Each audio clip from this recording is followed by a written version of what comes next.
I've been witnessing the pain body when it would come up to dissolve it.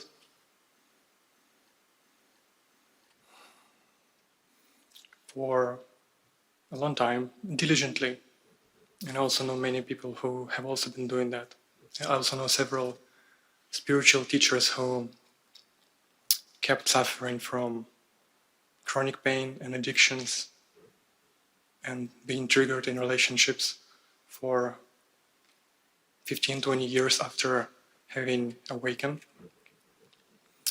And recently I stumbled upon a different teaching that was pointing to not only resting as awareness, that always comes first, of course, but then also using the suffering to trace it down to the body where it lives, and then maybe even poking the pain body actively with inquiry and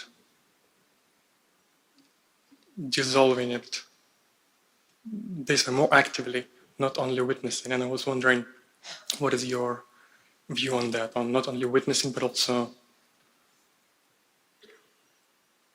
doing something else? Can you describe what that doing something else is in more detail? Yeah, so for example, you find yourself being triggered, or you find yourself having a craving for something, and then you not only rest and witness, but you actually use the craving, let's say, to inquire if I crave to drink something. So where is it coming from? What does it mean about me? And then you find that energy that gives the craving its sense of reality, and you make the craving conscious, more conscious, because it's already there. It's running kind of under the hood, because otherwise it wouldn't arise.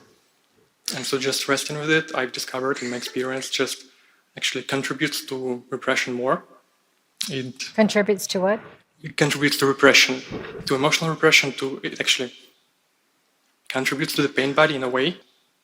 And yes, I've just discovered that resting is not as efficient, not as effective as inquiry and somatic work. Okay. Yes, and I'm wondering, is it something you can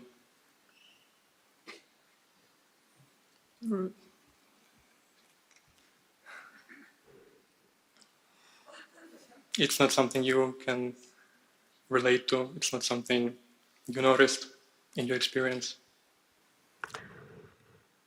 If inquiry for me naturally happened, I would inquire.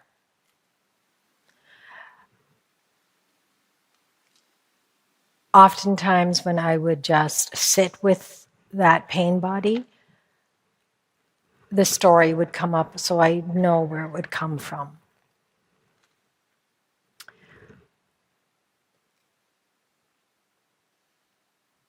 I didn't find that I needed to inquire a lot because it just kept me in my head and kept the story going.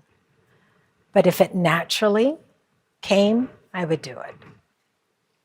And it did. Once in a while, I would naturally inquire, this is interesting. Where is this coming from? What's happened here? But oftentimes when I just sat with it, observed it, and felt it, those answers would just come to me, just on its own, without the inquiry, so-called mental inquiry. But if it works for you, then good. I would say yes, continue to do that. There isn't a right or wrong way and one way to dissolve the pain body.